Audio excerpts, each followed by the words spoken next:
Hello friends, hi and welcome back to the channel.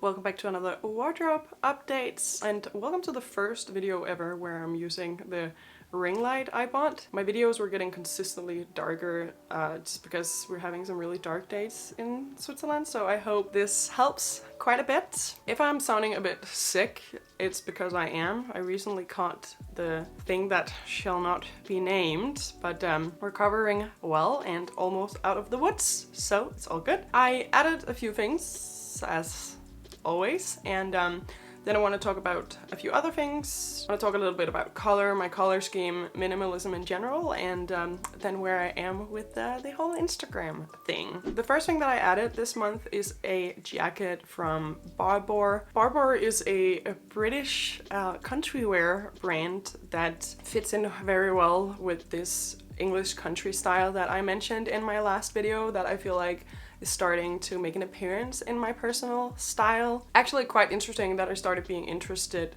in that style. I think it definitely has some sort of cultural influence from, funnily enough, living here in Switzerland. Barber is a pretty commonly worn brand, at least here in Zurich, so it's definitely getting like a lot of impressions over time from people wearing their things, and have a friend as well who has a jacket from there that she was very happy with, and then I ended up adding this thing that kind of looks like an underjacket in the same way that my like underjacket from Uniqlo does.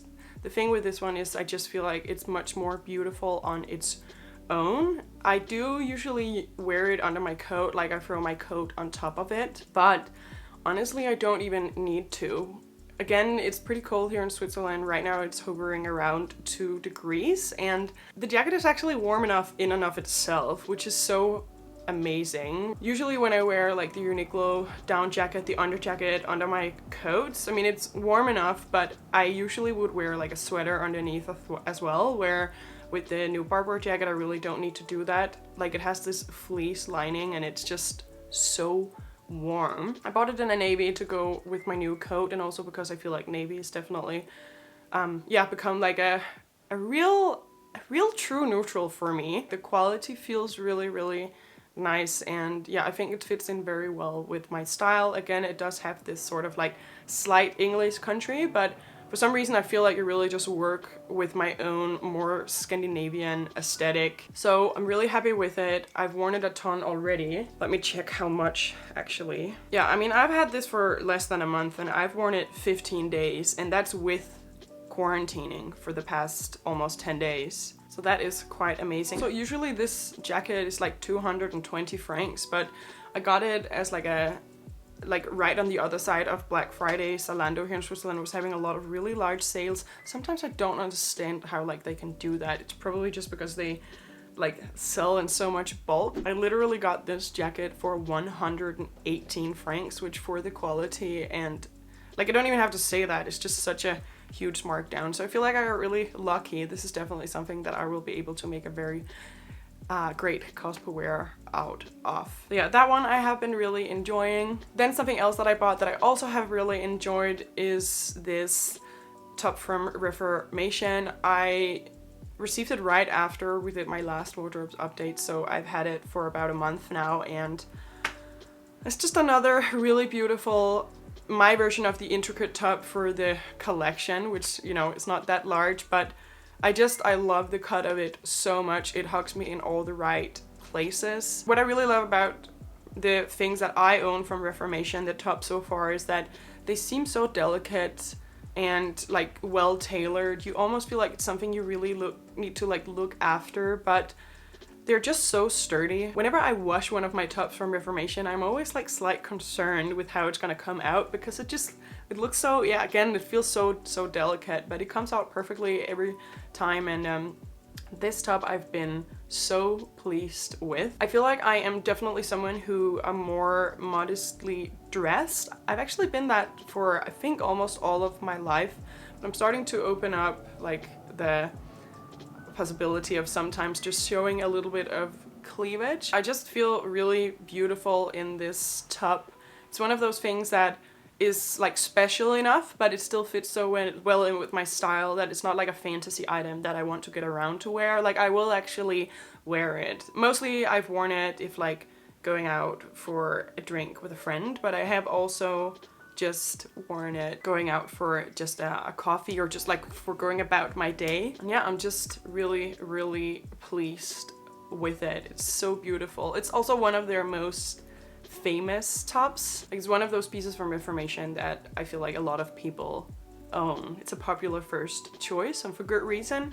It's also made from viscose and rayon, which is another thing I really appreciate when you find these more like interesting pieces, which you might not think this piece is interesting, but for me it is. And I feel like these sort of tops often come in polyester, so being able to participate in wearing things like that and having them not being made from polyester and still not being like designer expensive, I have really appreciated. Not that Reformation is cheap by any means, but for clothing that just really holds up and is not made from polyester, I really appreciate what I have picked up from the brand so far. A brand like Reformation is also supposed to be somewhat sustainable. Now, I don't know how true that is. I do try to be my best sustainably minded, but this is not a sustainable channel per se. That's not like my main focus, but something I tend to think is that regardless of how or how not sustainable Reformation is above other brands or not, it's very difficult as a consumer to really know what to make of different claims and what people are saying and where the claims are coming from. So what I try to say to myself is that the most sustainable piece of clothing is the piece that I will actually wear and that I can wear. It has to be, of course, well made enough that you can wear it over and over and over again. And that is sort of where I try to make my best effort. And yeah, knowing what I will wear again and again, so that at least I'm sustainable in that sense, that I only bring in things that, you know, I will then own and get a lot of joy out of, and then hopefully won't have to like end up in a landfill or having to get passed on to someone else. And this top is perfect. Now forget everything that I just said, because I added something that I will probably not wear that much. It's funny, since I started my channel, you know, we've done a lot of these wardrobe updates as of now, and something I used to talk a lot about in the beginning is like when your sort of crow brain kicks in, it sees something it wants, and it just wants this trinket regardless of whether or not you are going to wear it. And I feel like I definitely have my crow very well under control. It doesn't drive the vehicle of shopping for me anymore, but I actually, after like a year of having no crow brain purchases, not that I haven't made mistake purchases, that has happened, but that has more been like a wrong calculated decision, where the thing that I bought is, it's just the crow that like just like started screaming in my brain, and it took over, and it bought this intricate top. So actually I will say that this top is really beautiful, and it's still on the kind of like simple enough side that I still feel like it fits in very well with my style. Like, I'm not against ruffles. I also have a dress I wear all the time with ruffles, but these ruffles are more like structured rather than flimsy. Like, basically what I'm trying to say is that the intricate details on this top are still sort of appropriate for my style. The color is correct, like it's a bright white, and I really think this top is so beautiful on. Where I'm going with, I know I won't wear it that much, is that it is very like bust heavy. Like, this is very cleavagey, and I'm not that cleavage comfortable yet, and I don't know how often I will go out in a setting where I will be. But I was just like, I saw it and my brain was just like, mine. It just wanted to own it, and I feel so beautiful in it. Like, I feel very Marie Antoinette. So actually was on the wish list for a long time, so it was really something I wanted. But then when I kept it, I knew immediately, like, this is too cleavagey, and I could still send it back, and I'm not going to. And I mean, now I've had, you know, been sick, and also, you know, having it here, so now I'm definitely not sending it back. But yeah. I just put a trinket in my nest, you guys. Maybe in like a year I'm gonna be like, well, this top, and you're all gonna be like, oh my god, of course, yeah. But I guess this is a journey I need to go on with this Reformation top. It appears like really well crafted to me. Like it's a really beautiful top. It's made from rayon and then cut with polyester as well, which I'm not regularly so into, but I'm keeping it, and we're all just going to have to accept that. Then I bought one more thing this month, and it is a silk slip mini skirt. I bought it custom made off of Etsy, and I already have one piece from this shop. In summer I bought a silk slip dress in pink from them that I wore so much in the summer. I actually also wore it on New Year's Eve as a skirt actually. And I had originally ordered one of their skirts in black, but ended up sending it back. This was like a few months back because I just really didn't enjoy it. It was too long. Like the shape was really nice, but there was just something off about it that I didn't enjoy. But I knew already that the shape was really good and still that I wanted a skirt from here. So I took some time to sort of like figure out which color I wanted and also how long I would want it to be. And I sort of came around to the fact that I wanted another mini skirt. You know, the navy wool skirt that I have. I really love that one and I wear it all the time. It's one of my favorite skirts. So what I did is I took the length of that mini skirt and then I sent the measurements to the brand and then they custom made it for me. It's kind of exactly what I did with the dress they made for me in summer as well. I sent them the custom measurements for like the slip dress I already had that I was wearing constantly. Like I really liked the length of that, so I measured it out and then sent them the measurements. And I think that that is such a helpful thing to do. Like sometimes, especially with skirts and dresses, the entire difference can be where it cuts you off, like where the cut is sitting on you, how long it is. And for me, a midi skirt needs to be like right below the knee and a mini skirt needs to be like at least 2.75 down my thigh. Like, so it's not really a mini skirt, it's just still above the knee. And I haven't been able to wear it because of when I got it and I've been quarantining, but it is just so beautiful. Like it's magnificent. I love it so much. It's so well made, just like with the silk slip dress, and the fabric is gorgeous. It's in this fabulous oat color that I would argue actually goes with everything in my wardrobe. Like the oat truly just mixes with every color that I have. And still I was kind of like of the impression that I wanted a silk skirt in black, but because of like the shininess of silk, I don't know, there's just something about that texture I'm not as appreciative of in black. So I went with the oat instead, and I think it's a slightly more interesting look. And still like, and like even though it is more of an interesting color, it still goes with everything in my wardrobe. And I know that now I'm just preaching about it again, but it is just the beauty of having a color scheme where almost all, if not all, of the colors really goes together, because then you can pick stuff up in color and still have it make like a regular appearance in your wardrobe and being able to be mixed and matched with almost all of your other pieces. So I'm so pleased with this. I'm a huge skirt person, but for the longest time I've only had one skirt for winter and one skirt for summer that I like, and now I have this skirt which will be able to serve me in both seasons, and perfect. So happy with it. So I'll be able to lay a bit low on my skirt search for the next while, I believe. This is everything that I added. I haven't decluttered anything, but I kind of want to talk a little bit about decluttering anyway, just because I have made a few purchase mistakes in the past. Like this was a full year ago, but I bought like an orange sweater that ended up not working for me, and then I also bought like the Ralph Lauren dress. Like I've had a few pieces, like the blazers from Copenhagen.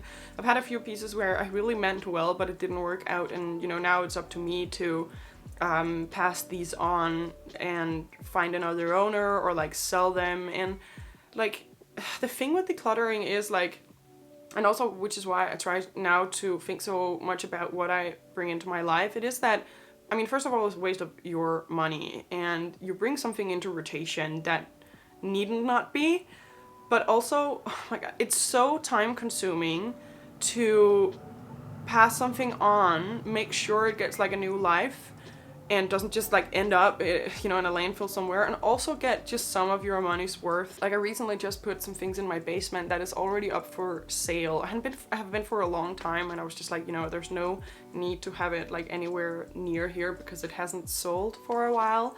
And you know, I'm totally willing to like sell it for less, or maybe take it to like a secondhand store here in Surrey if they want to buy it. But it's just so time consuming, and it's just, yeah, I kind of just wanted to throw that out there, where even if you're done decluttering, you just so much like still emotion and or time involved with the process of then letting something leave your life, or trying to make something leave your life. And yeah.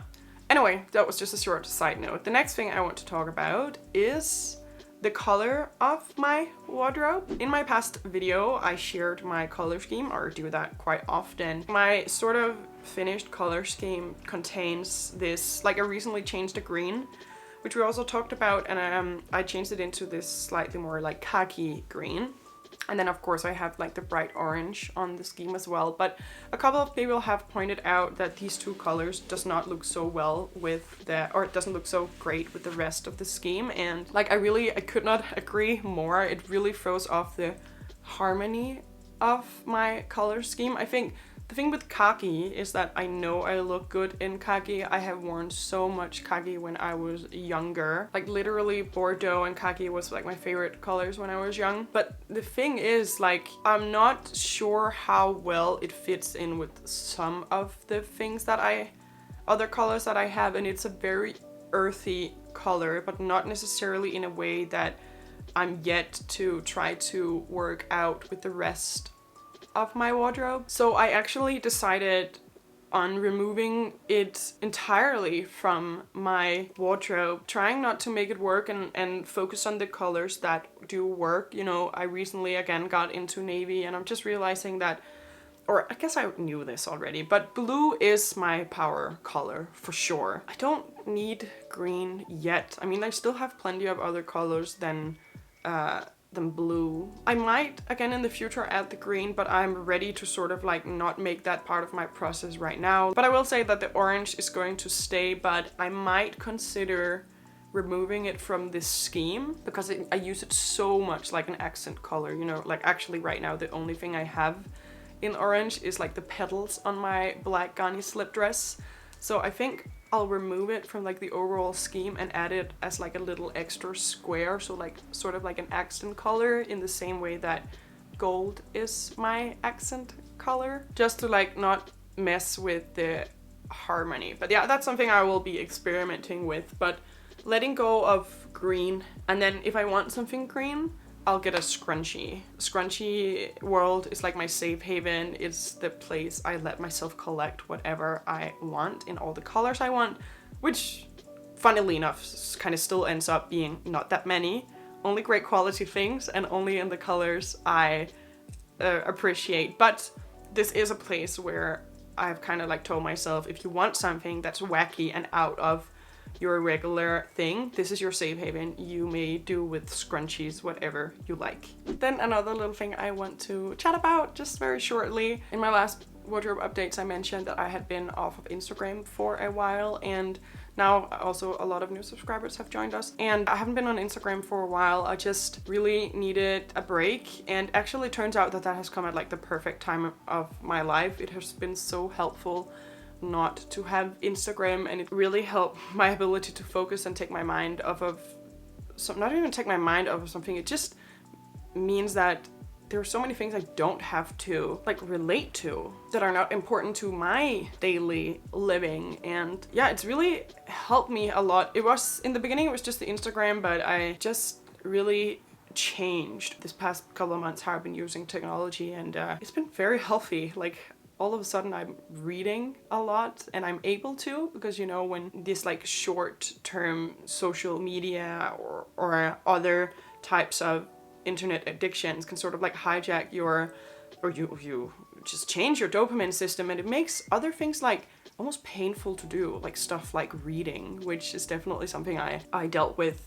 that I wanted to read, but I could only concentrate on meaningful content within a book for about 10-20 minutes before I had to like process it, and I was just like bored. Anyway, what I meant to say is just like I don't have that anymore, but I also changed a lot of other things about my technological habits. And interestingly enough, like feeling this well means that I'm kind of starting to wonder if I'm ready to get back on Instagram with new boundaries, try it out. I'm still in the phase of thinking about it, and I'll keep thinking about it, but I do think at some point I will probably pretty soon reopen the Instagram, but after that, time will show if that's something that I will be able to have as part of my life at all, or if I'll just end up deactivating it again. What's difficult about it is actually now that I'm free of like the misery of Instagram, or what misery it brought to me, now I kind of see like what I am missing out on, and not really in a FOMO sense, more like when I meet new people, connect with new people, and you want to like keep connected with the people you actually want to keep connected with. You know, when oh, hey, do you have Instagram? And I've had to be like, oh no, actually, but I'll give you my number. And I mean, that is how it's supposed to be, or I don't know, but I mean, that's healthy, that's great, but yeah, my mind is processing things. Anyway, that was all I had to share. This was quite a long wardrobe update. I hope that you enjoyed. I kind of enjoyed making myself alive again and sitting down making this video. And yeah, again, hope you enjoyed the video. If you did, please give it a thumbs up so that I know it really does help out my channel. And if you're here for the first time doing a wardrobe update and you're still here, then consider subscribing, because I would love to keep you around. All right, thanks for watching, and farewell.